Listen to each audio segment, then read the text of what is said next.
What up, YouTube? It's your boy Charles Enoch. You already know we back with another Invest in Myself episode. So let's get to it.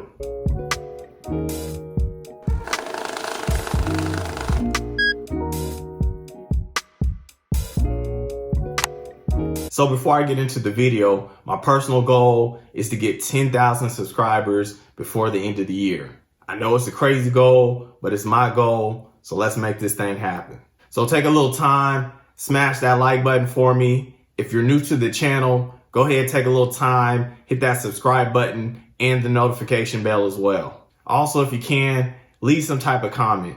I appreciate everybody that does all these things because it does help me reach a broader audience base. Thank you in advance. So I'm not sure if you guys know, but last year was a crazy year. So inflation went up by dang near 7%. I mean, I'm pretty sure you guys saw the gas prices. You guys were like, man, how much does a bike cost? Because I mean, I might have to start riding bikes. Went to the grocery store like, dang, do I gotta eat every day? Because this stuff is crazy high. No, but seriously though, inflation was crazy high. And if you were just saving your money, you were not keeping up with inflation. And this is the reason why it seems like you're getting broker and broker every single year.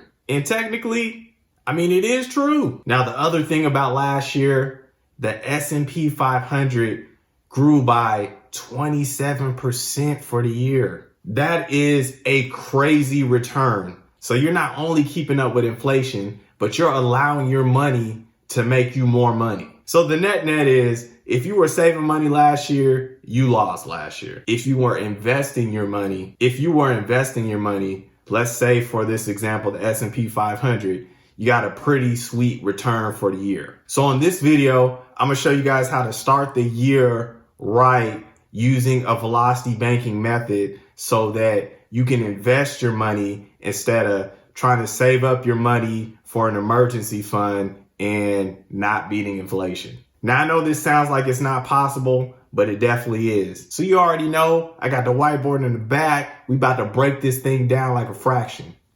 Let's go. All right, so we're on the whiteboard. We actually got two examples today because I want to show you the way that most people do and the investing velocity banking way here. So we're going to start with Save and Sue. And Save and Sue is going to do it the way that people typically do, what financial advisors typically tell people to do. So Save and Sue, her income is going to be $5,000, expenses $4,500, pretty decent cash flow of $500. Now, it was recommended to Sue that she should have a savings of 6 months of her expenses just in case of an emergency. So if we did the math for 6 months, that would be $27,000 nest egg before she could start investing. So we're going to see how that particularly is going to turn out when Sue is pretty much trying to save all this money and stuff it in her savings account and not invest anything. All right, so we're on the other side of the board. Let's see how Sue is going to do her thing, how she's going to save her money to try to get to this emergency fund of $27,000. So in the month of January, Sue is pretty much going to be saving her cash flow of $500 pretty much every month, trying to get to that nest egg of $27,000 to feel safe, to feel pretty good before investing. So in January, Sue saves $500. There's no type of an emergency in January. So we're going to go on to February. We see Sue saved another $500, totaling $1,000. And then we get to the month of March. She saved $1,500, but there was some type of emergency and it cost her $1,000 for that emergency. Now, when we get to April, she's going to have to use $1,000 out of that $1,500, right? And then she's going to stuff the $500 that she's going to get in April. So her savings went down to $1,000. There's going to be no emergency in April. So we're seeing that, yeah, she's slowly saving money, but when an emergency happens, then you're going to have to take care of that emergency, making you kind of start over here. So in May, she put another $500 in that savings account. In June, another $500. In July, she put another $500 in, but then there was an emergency again that happened, because we want to make this realistic. There's no way that you're just going to save a lot of money and nothing's going to happen, right? So another emergency, $1,000. Out of that $2,500, she's going to have to take $1,000 out. That leaves her at $1,500. So when we go to August, she saves another $500. She's back to $2,000. September, $2,500. October, $3,000. November, $3,500. And then let's say in December, she had Christmas presents and another emergency came. It was another $1,000, right? So if we take a look at this, and let's say it's 2021 and that inflation here, right? So Sue's total savings for the year is $3,000, and then inflation was 5%.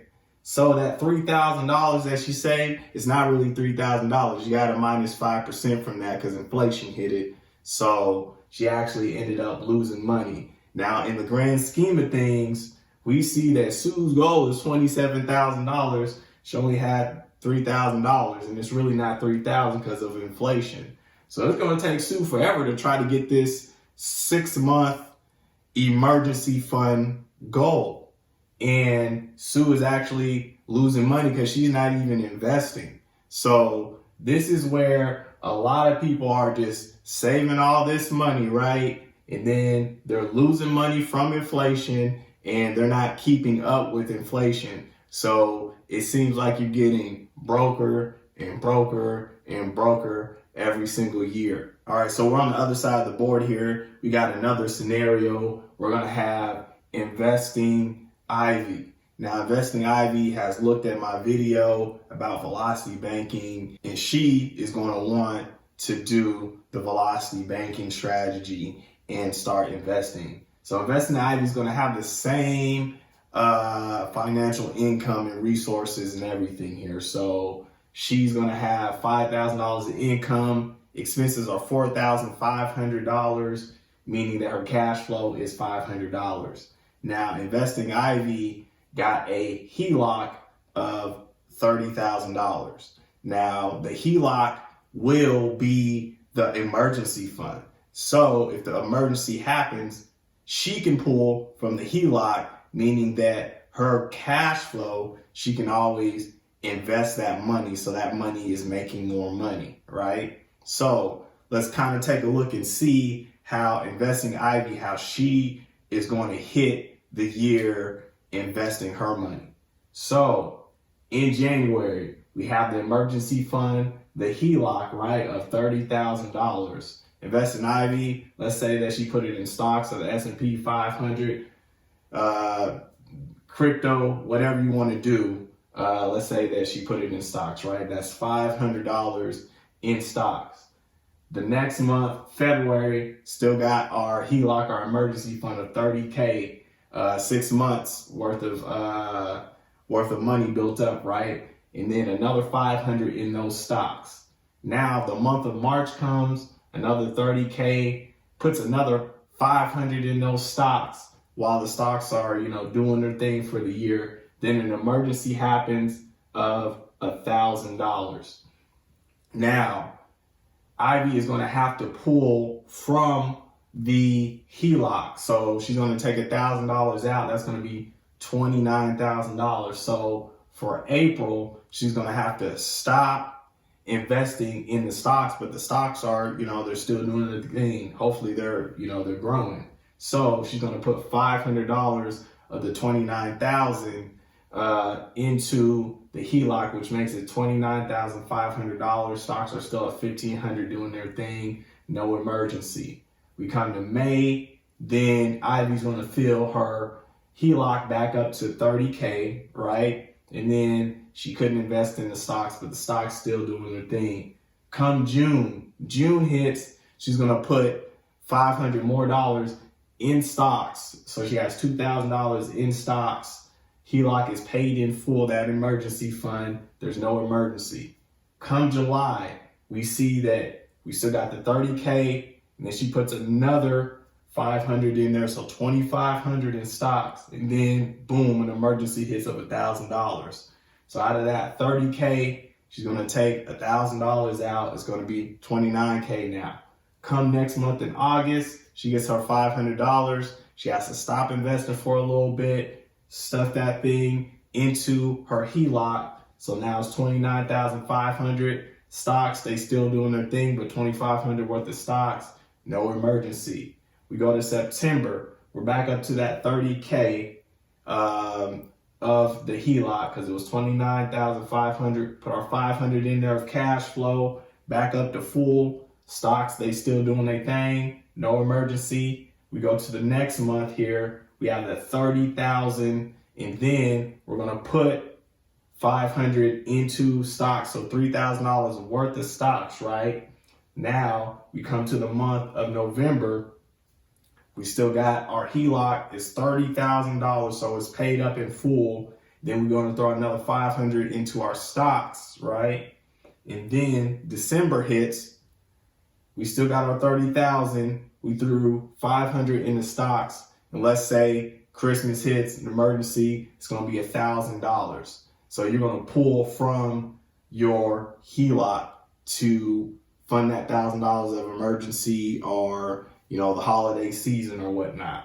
So the end for Ivy, total invested is $4,000 in stocks. Let's say the S&P 500, 26% growth for the year. And then you still have your emergency fund, your HELOC.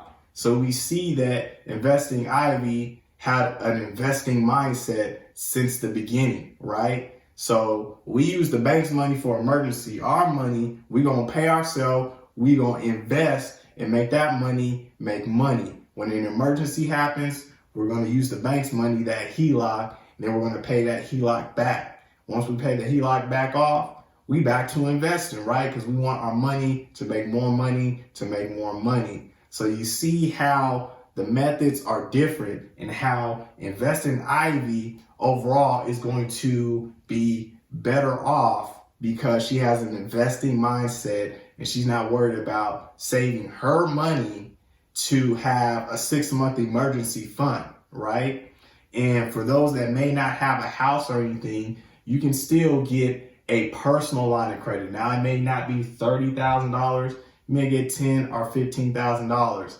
That's still at least 3 months worth of emergency funds. So again, you can even use like a credit card and things like that for the bank's money. So get your credit scores up and things like that, and then you're able to borrow the bank's money for emergencies and use your money as the investment vehicle. So this is just a little something on how you can start 2022 getting ahead, having an investing mindset.